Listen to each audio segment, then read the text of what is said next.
I've never been able to find out which one of the three Apollo members of the Apollo 13 crew would admit to ever having taken these pictures. Because as you know, the Apollo astronauts were threatened with their lives. I kid you not, they were threatened seriously. They even threatened their families if they ever divulged any of the information that they knew. Next photo, please.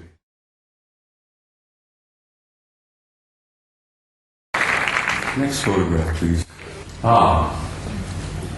This is a photograph taken by our Mariner space vehicle that we launched back a number of years ago. This is a picture of a facility on the surface of Mars.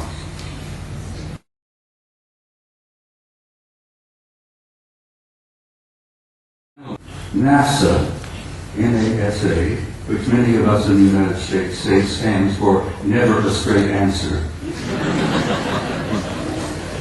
proceeded to erase 40 rolls of film of the Apollo program. The flight to the moon, the flight around the moon, the landings on the moon, the walking guides here and there.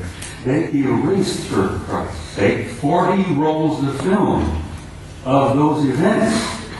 Now we're talking about several thousand individual frames that were taken that the so-called authorities determined you did not have a right to see. Oh, they were disruptive, socially unacceptable, politically unacceptable. Well, thanks to the idea that there were a few employees in NASA 40 years ago, even today, there are some good people working there, decent people, honest people. I have some film that they preserved that was not destroyed. So I'm going to put up the next picture for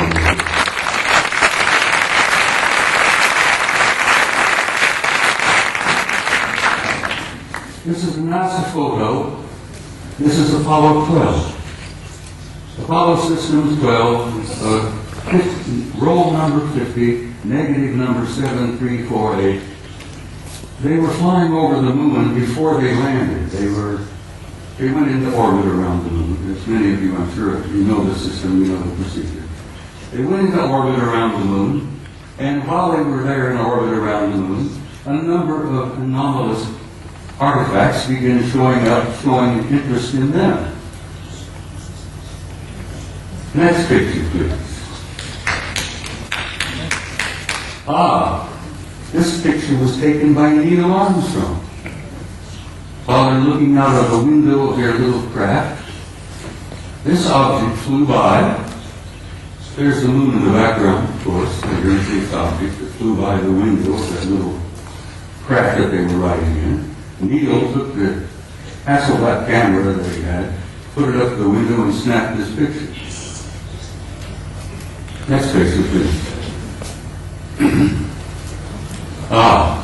NASA Apollo 12. Roll 51, negative number 8653, something like that. Now this is a good-sized object. This is several hundred feet in diameter that came up next to the lander, flew along beside them for a time. The guys in the Apollo crafts put their camera to the window and snapped the thing, and I've always jokingly said there were guys inside of this taking pictures of the NASA. We were photographing them, they were photographing us. Next picture, please. Photo NASA Apollo Systems number 14, Apollo 14. Roll 70, negative, what is it, 9837, I think, or 8827. This is the Landsberg crater on the moon.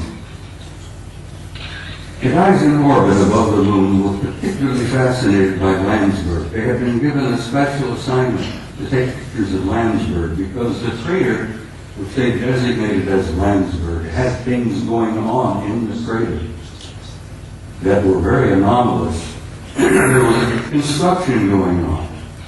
There were enormous facilities in the middle of the crater up there. So they were specifically designated and assigned to photograph Landsberg to see if they could figure out what the hell's going on down there in the crater on Landsberg.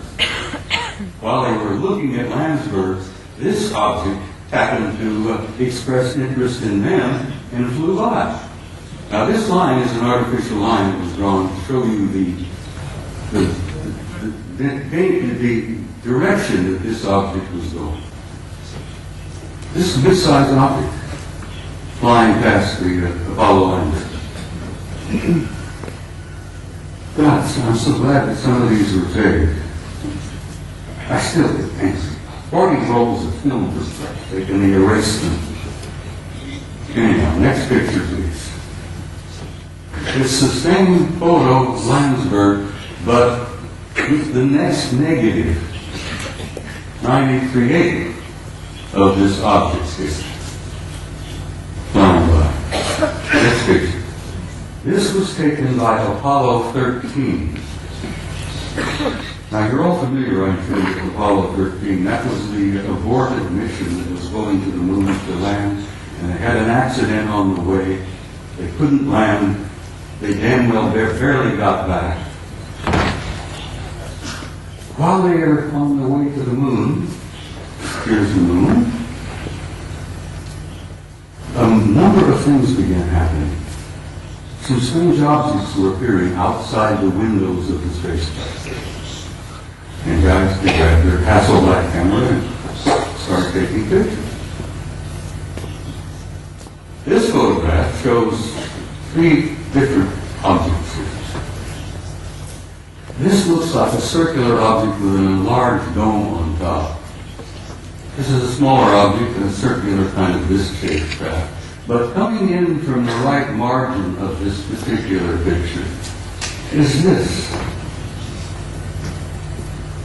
Next picture, please. Here we are. This is a blow-up of the positive in the photograph. And here is a blow-up of the negative of this object here.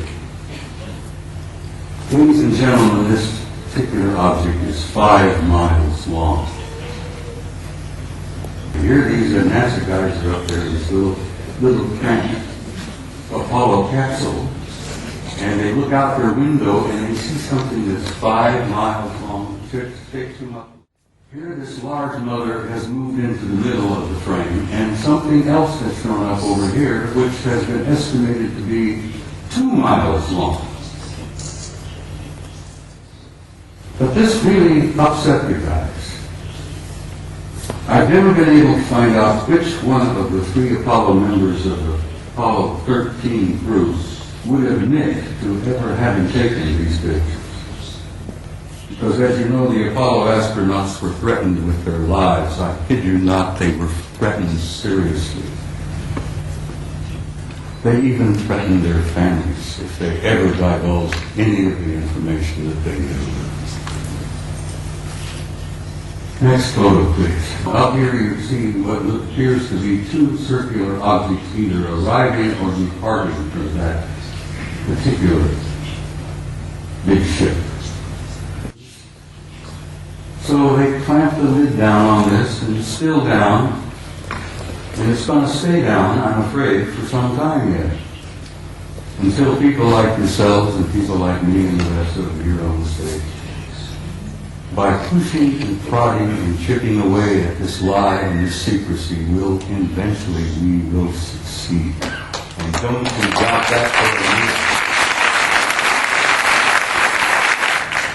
Now I'm in for another photograph that I think will shock you some. In 1980, NASA launched the Voyager program to Saturn.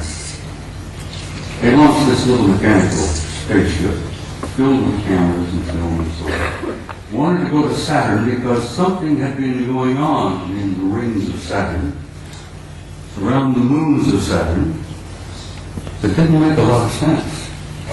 Some anomalous events were taking place in Saturn, near Saturn, at Saturn. So they launched the Voyager in 1980. The pictures they got back from Voyager was so stunning and so shocking. Well, this is the A-ring, and here is an object that is self-luminous, obviously artificial, larger than our moon, that seems to be moving all around throughout the rings of Saturn among the moons of Saturn. And Saturn's got a couple of dozen moons. This object here, as I said, larger than our moon, moving all around apparently under intelligent control in the rings of Saturn.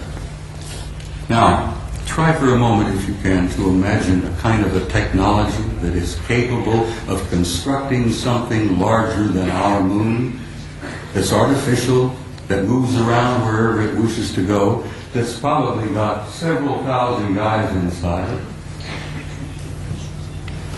That is shocking to some people. Next picture, please. This is the piece de resistance, I guess, as the French say. Here you have another self-luminous, artificially constructed object, circular in shape, larger than our moon, that is also moving here, there, and everywhere throughout the rings of Saturn and among the moons of Saturn. You know, there's got to be intelligence at work.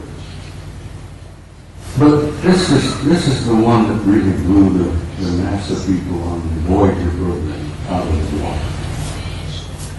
This object, this is an object, guys, is 2,000 miles long. It's 400 miles in diameter.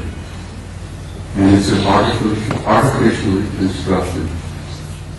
Norman calls it an electromagnetic vehicle. He says they appear to be making the rings. This is one of the rings of Saturn. I think this is the B ring. But this is 2,000 miles long, and here on this end there seems to be something like an exhaust or a flare of energy of some kind. It's probably a result of engines of some type inside this thing. But whatever it's doing, it's there, and it's a recognition and a representation of an advanced intelligence. And that's one of the things they don't want you to know, that we are confronting and relating with an intelligence that's so far beyond our own. We're looking at and talking about what's known as a Type 2 civilization. Now, for your own interest, I suspect most of you suspect this, that you are all members of the 0-0 type civilization. Beyond us, hopefully in a century or two, we might become Type 1. But this is a representation of the Type 2 civilization. This is a photograph taken by our Mariner space vehicle that we launched back a number of years ago. This is a picture of a facility on the surface of Mars.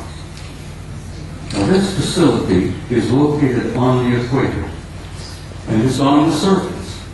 And those of us who studied it, we discuss it with each other, it's very likely a spaceport. It is on the surface, and it's on the equator of Mars.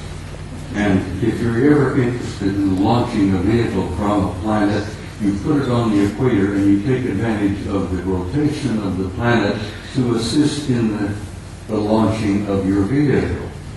You can take the momentum of the movement of the planet and it helps you get the thing off the ground. So it's exactly on the equator, it's on the surface, and it's massive in size. So there's something going on Mars, and I've been going back and forth with Richard Hoagley now for years, where Richard, who I know most of you are aware of, is convinced that Mars is covered with ruins. Well, it is. But it's not just ruins. There are things going on that planet. On the surface, under the surface, continuously. Next picture, please. This was published in a German magazine, but this is a Soviet photo. This is from their Phobos 2 spacecraft. This is a city under the surface of Mars that is the size of Chicago. Chicago is one of our biggest cities. Several million people live in Chicago. This is under the surface. You can see the city block. You can see the breakdown here, portions of the neighborhoods, whatever it is. But it's generating an enormous amount of heat. And they picked this up on the infrared when Phobos is going around the planet and snapping pictures like crazy. And the Soviets were pretty open about releasing some of their photos, contrary to the United States, where lying has become a fine art. Don't get me started on my politicians. Phobos 2, a city on Mars, under the surface. You can see the streets, Broadway, First Avenue, whatever, you know. People have said, well, who was there? And I says, for God's sake, it's the Martians who were there.